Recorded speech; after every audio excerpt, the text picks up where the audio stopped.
Thank you to all of you for welcoming me in your community tonight. I feel very honored to be with you and very excited to talk about this topic that I love. Silence is at the center of our spiritual life, but I believe also centered to the work of a coach. And actually, this little talk tonight is an extract from a talk I did a few months ago with the GW Emerging Coaches series, which was intended to a community of coaches. So I changed it a little bit for our group tonight, but you will hear that it has also practices that a coach can use and we can all use in our everyday life. It might be surprising because coaching is often seen, and it is really about having a conversation between a coach and a client. Our tools are words, our tools are questions as coaches. So it might be surprising to hear that silence is, I believe, like vital to any coaching process. But I hope we'll explore that briefly together now and explore further if we have any question after I speak.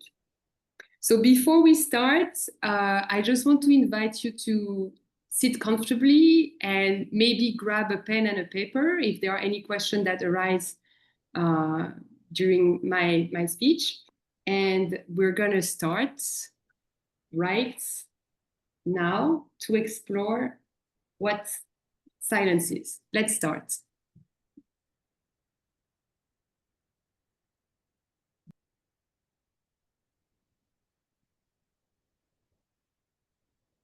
Okay, we just shared two full minutes of silence together. And I'm curious to hear how you felt during those 2 minutes. So maybe we can share after my little talk, but maybe you can write down how you felt. In past experiences I had in groups, people have experiencing stress, anxiety, panic. What is going on? What's happening? Is my sound working? What is she doing? Awkwardness. Some other people also have reported feeling peace, delightful connection with their inner self, and also deeper connection with nature or their surroundings. So what is silence if it allows for all of this, all of those emotions, all of those feelings? If we start by a short definition, silence comes from the Latin silentium, which means literally the absence of noise, the absence of sound. So it evokes something like nothingness, right? Let's go a little bit further than that. And I want to share with you 3 fun facts about silence. The first fun facts, and those who have traveled might see what I mean, is that silence have different meaning in different culture, in different countries, depending on who you are with and what's the occasion. It can mean respect. It can mean social dominance. I'm thinking, for instance, if you go to a classical music concert, some large pieces have different movements. And the end of a movement can really sound like the end of the whole piece, but you're not supposed to clap between each movement. You wait for the whole piece to finish. If you don't know that and you happen to clap to break the silence in a concert at the end of a movement, oh my God, you broke a rule and you're instantly casted among the people who are not part of the club or who don't know what the rules are. Silence might also means an insult, if you are required to answer a question and you stay silent. So depending on the culture, the occasion, it can have different meanings. Second fun facts, science tells us that pure silence, pure absence of sound, actually doesn't exist. If you reflect back on our 2 minutes of silence we had, I'm sure you can find the noise you were able to hear. For me, it was my air conditioning machine, my kids next door playing. We live next to a parking. There is always bachata coming out from the parking lot, from the cars. So silence is never purely the absence of sound. There was a study conducted by John Cage at Harvard University in 1951, where he decided to enter an anechoic chamber. So it's a special space where the sound is completely suppressed. And he reported that he was like, his ears were full of noises. And he wrote, I could hear my nervous system and blood circulation. A few years ago, a journalist tried. He could not sustain there more than 45 minutes because the sound he heard was too strong. And he reported he heard joint cracking, neck craning, skin noise on his clothes, and even his blinking made some noise after a while. So second fun fact, pure noise doesn't really exist. And the last fun fact that is not so fun is that silence is becoming more and more rare. We live in a very, very noisy world. BBC published an article a few months ago titled How Our Noisy World is Seriously Damaging Our Health. And some study tells us that we have on average 90,000 thoughts per day. We make 35,000 decisions per day, so associated with more thinking. And we are exposed to 74 gigabytes of information per day. That's the equivalent of 16 movies. And if you think about it, not so long ago, our hard drive was made of 1 gigabyte, and we were happy with it. Today, it's 74 gigabytes that we are exposed to every day. And usually those are noisy information, like pictures, clips, videos, and stuff like that. So there is more and more noise, and it's not especially a good news. So silence per se, hearing about that looks a little bit like an empty cup that is going to be filled with different things, with meaning, with more subtle noise or lots of noise. It's like a receptacle quickly filled with something else. So I would like to invite you to explore with me 3 fields that approach silence in a different way, and hopefully it will lead us to some conclusion in the end. Spoiler alert, it will. So the first field I want to explore with you is the field of music. And for that, I don't know if you have some musician in the room today, in the space, but I have a little quiz for you. Does anyone know what this is, what I'm gonna draw? So this.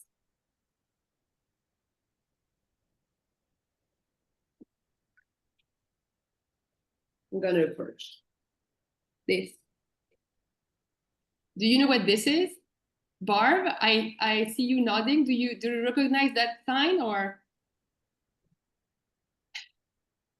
I recognize the sign and I want to say that silence, but Exactly. I'm not sure. You can be sure. That's exactly what it is. So it's called in Italian fermata, in English bird's eye. In French, we call it the point d'orgue, which interestingly is the exact same expression we use to speak about the most important part of something. So for instance, if I were to reflect on my day tonight, I could say the point d'orgue of my day was meeting with your community, or receiving my kids' Mother's Day poem. And you see that it speaks to what we were talking about before, a container with something in the middle, a container that can hold something. Actually, in music, silence is very, very important. I'm going to show you very quickly music partition from Beethoven's Symphony No. 5. You know, the one that goes da-da-da-da, da-da-da-da. I'm going to stop here. I highlighted for you in pink are all the silence signs. So, you know, some lines have more than others, but you can see that they are very, very important. Music cannot exist without the silence. The notes cannot stand without the silence. And I want to share a quote from a music director here, saying, a painter paints on a blank canvas. A musician paints his painting on silence. And when you think about it, in music, silence is essential to creation You cannot write music without silence. If there is noise around you, I challenge you to think or write or create any type of music. It's essential to listening. You cannot listen to a piece of music if there is not silence before. And as we've seen on the music partition, it's also essential to the life of the music. To play the music, you need moments of silence. And it's the silence which creates tension and emotions. So, well, I don't have time, but basically there was a bird's eyes on the partition right after the ta-ta-ta-ta, bird's eyes, meaning you can hold the silence as much as you want. If you try to imagine the same piece of music without the bird eye, that would go like ta-ta-ta-ta, ta-ta-ta-ta, ta-ta-ta-ta. There is not the same tension or emotion, no? Than if you have this silence, ta-ta-ta-ta, ta-ta-ta-ta. Sorry for my singing. So again, in music, silence essential to creation, essential to listening, and essential to life. Now we're going to explore spirituality after music. So I'm quoting here Gordon Hampton, who is an acoustic ecologist, which writes very rightfully, the fact that silence arose as a central feature across different continents and eras speaks to its importance. And I'm going to quote like 3 examples of spiritual rituals around silence. In the Buddhism tradition, there is a Vietnamese teacher called Thich Nhat Hanh, who uses a bell of mindfulness during his retreats. The bell of mindfulness, each time you hear the bell, it means all the participants have to stop whatever they're doing and stay still and silent. In Islam, 5 times a day, there is a call for prayer named Adhan. And the exact translation might be a bit different based on the tradition and the countries, but Adhan comes from the Arabic root adina, which means to listen, to hear, and be informed about. So another spiritual tradition that is rooted in silence. In Christianity, we have the prayer that we're called to convey 3 times a day, the Angelus, so at 7 a.m., 12, or 7 p.m. And the Angelus is what? It's a prayer about a revelation made at night during a dream. So again, a prayer about a revelation that was made during the most silent moment of our life, at night during a dream. So silence in spirituality allows prayer, allows inner life, allows inner wisdom, inner knowing, and inner revelation. We had like beautiful readings today about that, the psalm saying, be still and know that I am God. And if I use that quote from the psalm that was read today, we can go even one step further and say that silence is God. And I just want to read a passage that I'm sure you know from the first book of King, where the prophet Elijah is afraid and for his life and he's fleeing. He walks for 40 days and 40 nights to the mountain of God. He came to a solitary broom tree and sat beneath it just to wait for death, for him to die. And then the Lord said, go out and stand on the mountain before the Lord. The Lord will pass by. There was a strong and violent wind, rending the mountains and crushing rocks before the Lord. But the Lord was not in the wind. After the wind, an earthquake. But the Lord was not in the earthquake. After the earthquake, fire. But the Lord was not in the fire. After the fire, a light, silent sound. And instantly, Elijah recognized that God is here. He kneels, covers his face, and then Lord said to him, go back, take the desert road to Damascus. Another hint that silence is God was also in the reading today in Mark, telling us Jesus early in the morning goes to I don't remember where, but he stands up and go out, right?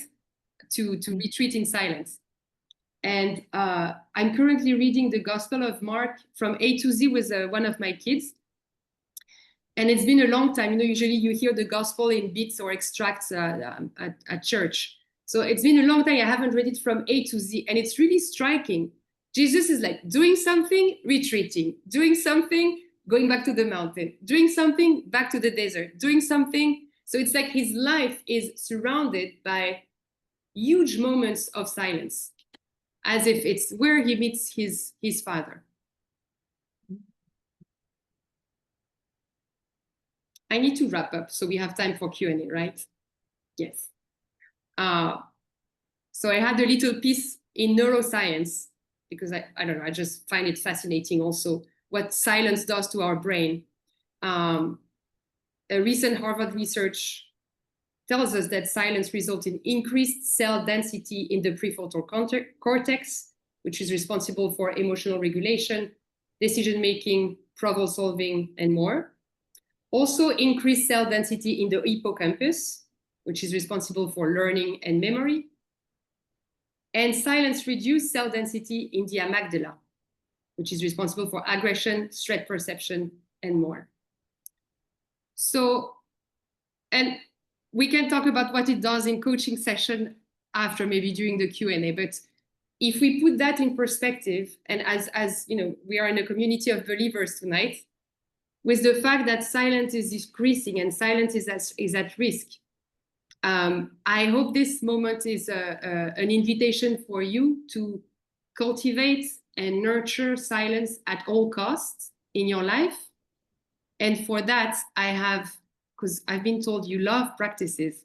So I have 5 little practices that I prepared for coaches, but I believe they can be used by anyone really. So let me see. All right. 4 little invitations to practice or to invite more silence in your life. The first one is to create a mantra for yourself. The first one is a bit vulgar, excuse my French, but at the beginning of my coaching practice, I used to write on top of every page of my notebook, STFU, which goes for shut the fuck up. Shut up. Let your client talk. Let your client do the talking. Okay. So that's an aggressive mantra, but it worked at the beginning for me. Other types of mantra is silence is a gift. Make space for silence. If you're having a conversation with someone, you can remind yourself, silent thinkers are busy thinkers, meaning doesn't mean that nothing is happening because there is silence. For a coach, we might say silent means I'm doing my job. And my favorite one is welcome home. Silence is a moment where we can also integrate our mind, our soul, our body, which all have different rhythm of and speed of thinking. And silence allows really for all of them to integrate. So I love when there is a moment of silence, instead of feeling anxious, I love to repeat myself, welcome home. You are home, wholly, as a full human being. You can also do some reflection. So those were for coaches, post-session reflection, but for you, maybe post-discussion reflection or reflection at the end of your day. And I take that from Deputy Director at CIA, Don Mayerix. He uses those 2 acronyms. Wait, why am I talking? And then wait, why am I still talking? So if you answer those questions and you don't align with the answer, just stop talking. Why am I still talking? Oh, maybe I want to make a point because I feel threatened, or I want to dominate the conversation. Well, but I don't really want to dominate the conversation. I want to learn and listen. Well, stop talking.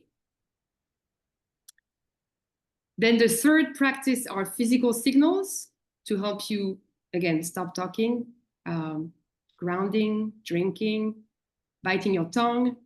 And my favorite one is to open your palms. Whenever there is a silence, to hold your palm like the bird's eyes in music, or like a music conductor, you know, who does that at the beginning of a play, to welcome whatever comes, or in many prayers or spiritual practices.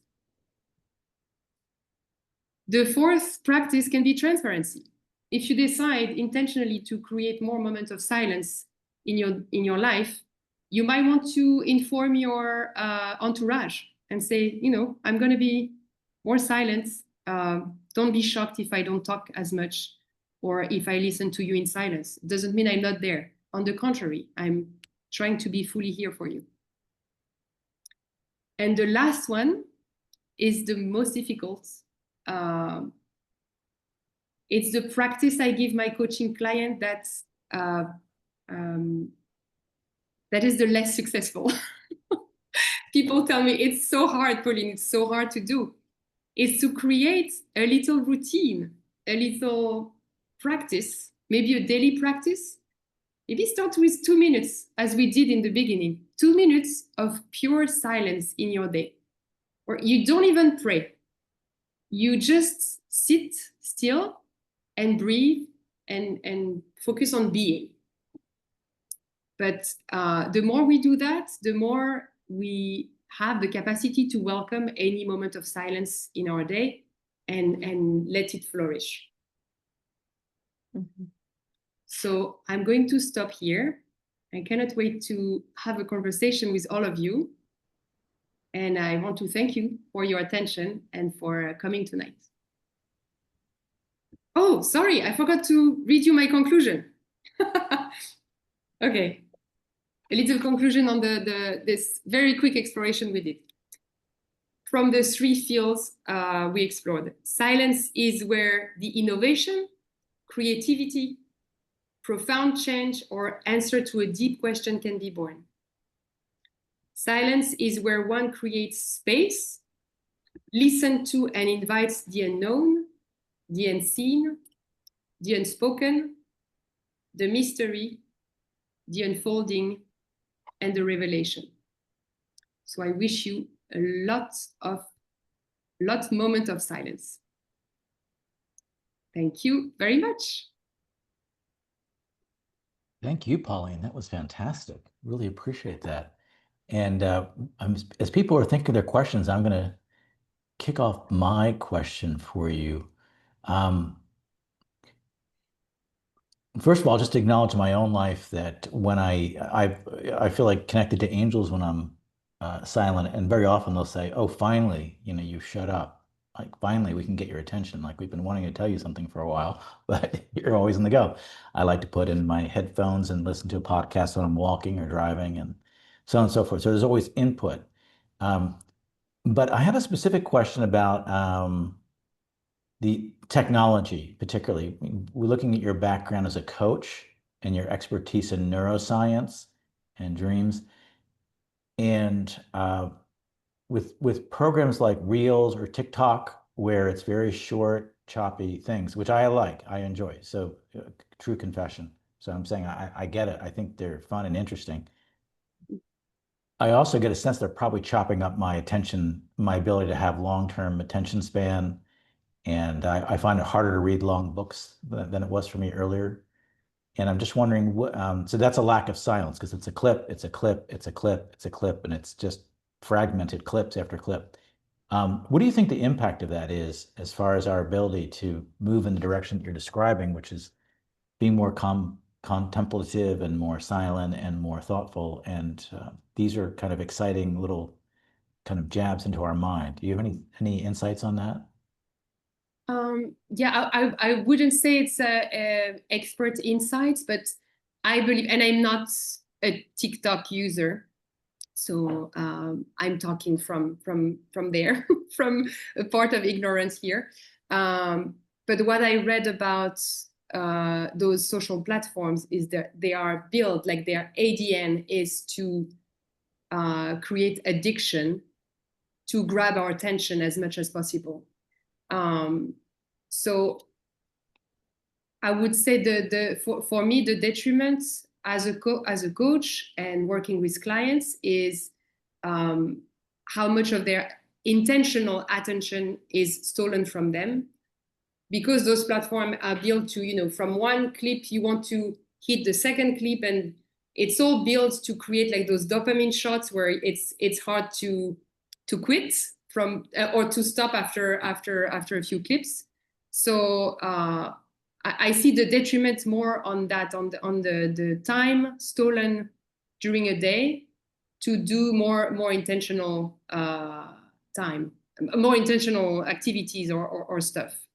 And also I recognize myself and also some clients I work with in your description of putting a podcast in your ears, you know, whenever there is an empty field or a blank in the day, this then thirst for putting noise or having something or sometimes for a good intention, you know, oh, I'm going to learn something new, I'm going to inform myself about that, or I'm going to prepare my next talk or whatever. But we cut ourselves from the angels, as you said that in the beginning, you know, it's impossible for God to talk to us if we're constantly listening or watching something. So I'm circling back here, but I think it's more about the lack of intention.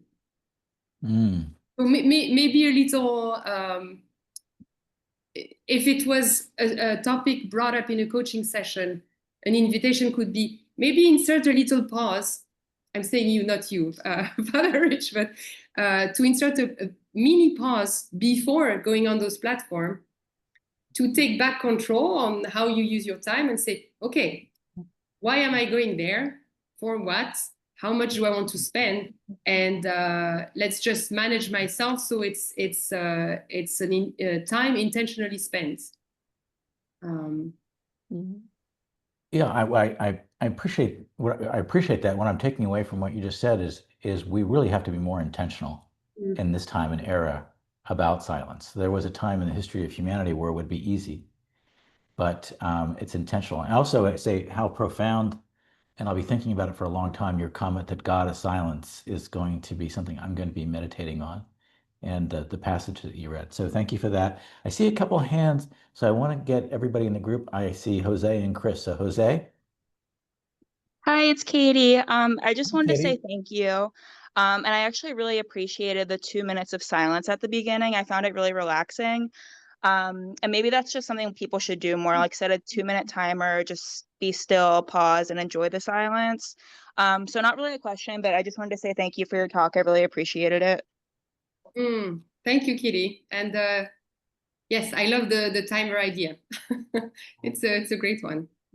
Maybe we should include that with our breath at the beginning of worship. That was a great comment, Katie. And I agree. I was struck by how 2 minutes seemed like, to me, like 5 or 6. Chris. I had the opportunity some years ago to go to a retreat center in California, and it was a retreat center that was it welcomed several people. I was there with a small group, and we were there just to work.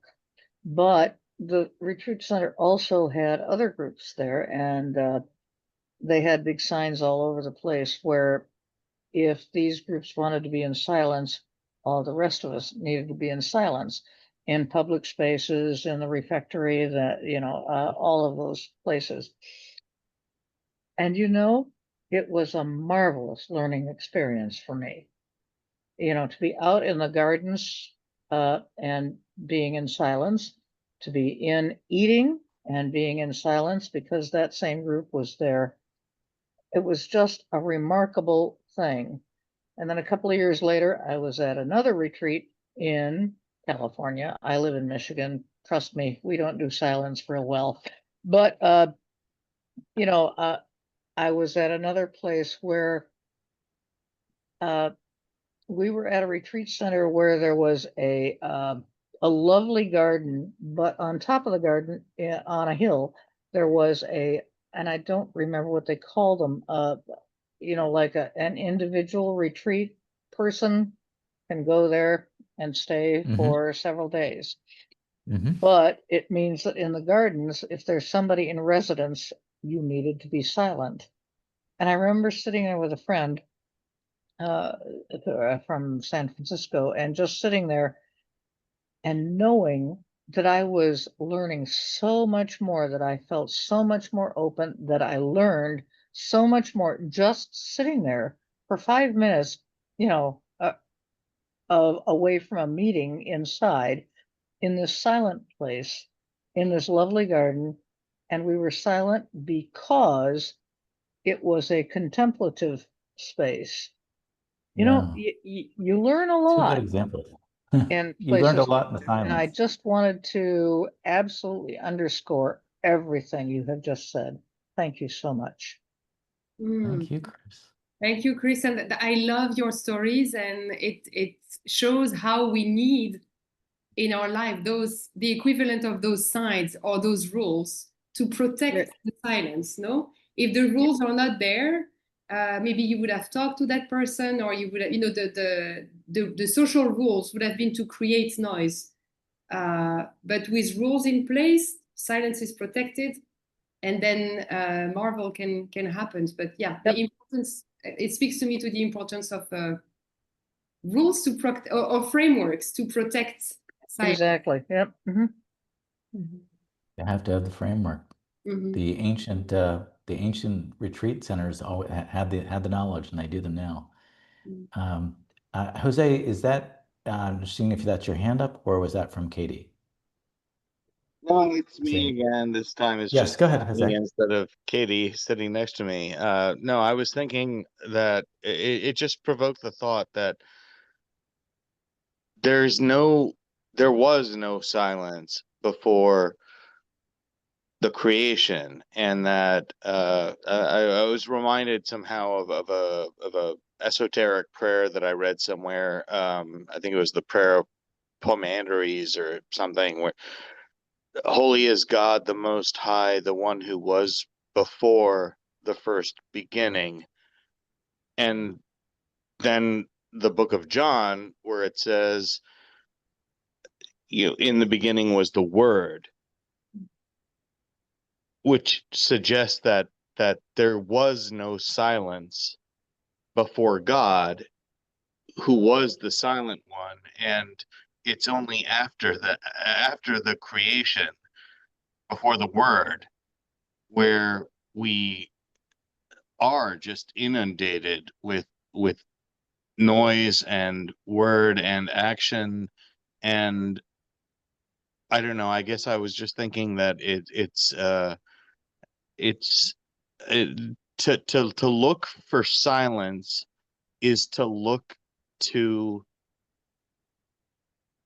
absolute purity and grace before we're just inundated with everything that we are surrounded with, and that silence is something to be sought for, because it's peace, in the only peace that we ever have, which is the peace of the divine, because everything that we have been brought up to is the creation around us. So silence is an absolute bliss, if that makes any sense. Yes, thank you. And it reminds me exactly of the piece that was attached to the end of this talk in the longer version, which was more focusing on coaching. And what happens in a session of in a coaching session when there is no silence is you're at risk of judgment, projection, path thinking, all of those layers that prevents you to get to the root of a challenge, or the simple solution that can make a shift happen for the client. So as you were talking, I had the image of an onion, no? Where at the beginning there was just pure peace, silence, and then world created layers of noise and complexity around it, and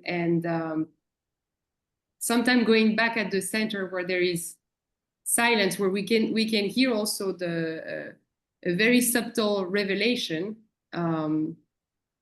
is where we're called to be. And in the coaching session, that's what the silence does. It quietens all the other voices, so that the client can return back to this inner center, where he can realize something, or understand something.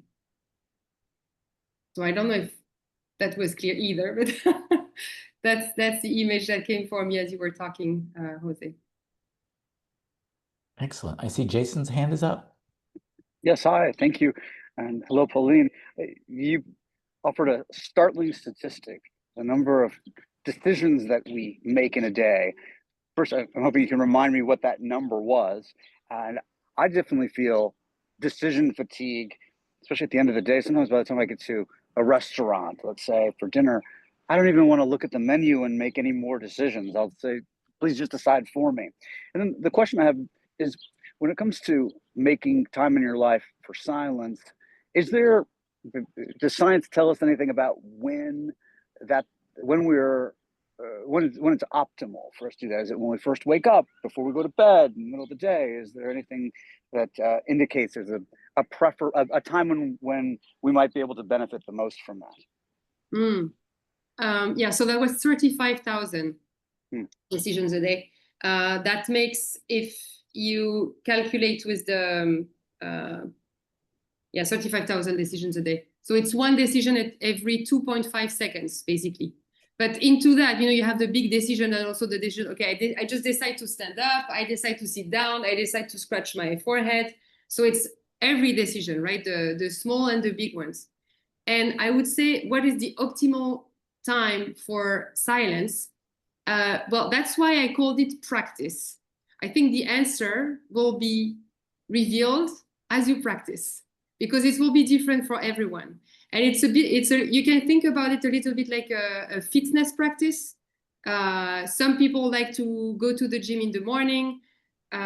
Some need like 20 minutes per day every week. Some it's three times a week for 2 hours. It depends on your biological rhythm that is different for everyone. Depends on your lifestyle. Depends on your routine, on your rhythm. So I would say just start with any practice, and then self-reflect. Notice what's happening. If it's hard, why is it hard? What could make it easier? And then adjust to something that works for you. But I would say the more you practice, the more you will know what is optimal for you. And the more you'll be able to catch silence as it passes in front of you. I don't know, if you take the metro, you'll be like, oh, I have 30 seconds of silence available right now. Let me hold it. Or, oh, I'm having a nice conversation with someone and he just said something profound. Let me just stay quiet for 10 seconds. So you will increase the capacity to catch and hold the surprise silences in your life. Thank you.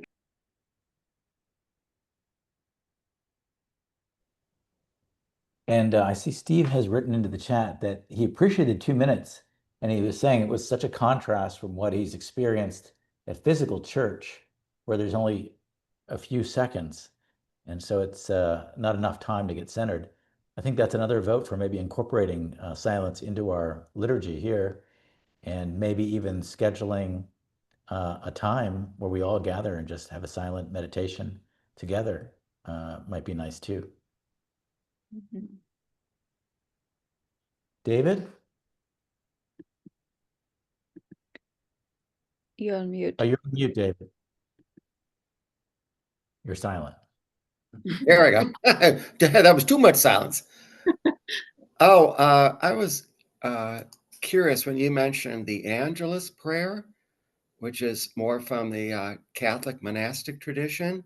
Is your background in that silence tradition? Yes. They use the phrase like into deep silence, the cloud of unknowing. Yeah, so this is my spiritual tradition, the Catholic one. So that's where I took the example. But I don't recall the words you're using at the end. It's the prayer. Oh, you mentioned the Angelus prayer. Yeah. That would be maybe some of in the community wouldn't be familiar with that. Yes. But yeah, I was curious. I thought your background but taking like silence, everybody would be different with that. But, in the evenings, I have my silent time for about a half. I'm just literally in my bedroom. I turn off everything, no TV, no music, and we'll think about things. So that's very helpful. Yes, and that would be a nice transition if we were to talk about dreams now. But yeah, like silence before going to sleep is really the key to connecting with our dreams and everything they have to tell us about ourselves, about our days. If we clutter the time before we go to sleep with noises from the outside, it's like creating layers of outside noise between our outer self and inner self. So creating moments of silence before going to bed is a beautiful practice also. Real quick, just to finish, did you ever spend time in a monastic setting in the Catholic, like the Carmelites or Benny? Yeah. Yes. Yeah, it's a very unique experience. It's very powerful. Yes, yeah. Those are a good example of masters of silence. Oh, yeah. Question from Natalia. How, since you work with a variety of cultures and you're traveling all over the world, how are cultures different in the way they appreciate silence? Do you have any observations? I would say where it shows the most is during the first time you approach someone, socially. In some culture, you have to talk a lot. In some other culture, it's more polite to let the other person talk more. So during those first acquaintance, this is where the differences differs the most. And I would say in my practice, I have some people, for instance, my clients in the Caribbean that are from the Caribbean, talking is a way of showing appreciation, showing that you are fully immersed, fully engaged in the conversation. So with those clients, most of the time I have to add a little introduction about silence and about how important it will be in our work. Otherwise, people will just like have a tendency to fill any blank or to just add words to fill the blanks in our conversation. I don't know. That's the main difference. And then among the differences, what is beautiful is what I talked to in the little presentation is the fact that whatever the culture, in the spiritual sphere, silence is always giving birth to rituals and has a deep meaning and a deep importance. Whatever the culture is, whatever the country, if you are in the spiritual field, silence is always important and used and revered.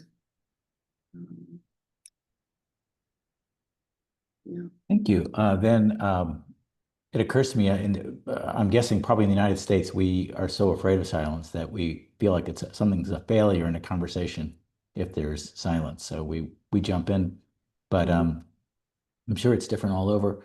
Jose said that he wished we could help kids have higher capacity for silence, and instead of constantly needing to fill every moment with something.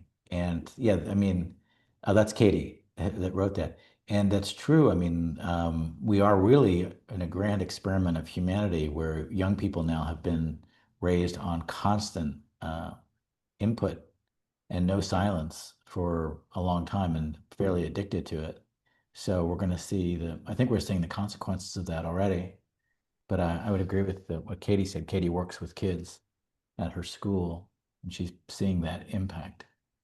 So, wow, thank you, Pauline. You've really generated a great discussion and an appreciation, and I think everybody here is going to take more time for silence, and maybe there's things we can do as a community inspired by that. So we really appreciate your words today and for your teachings and your insights. And I know you're in the midst of a lot of movement and change, and particularly appreciate you doing it during that time. Well, thank you for having me. It was really a blessing to be with all of you tonight.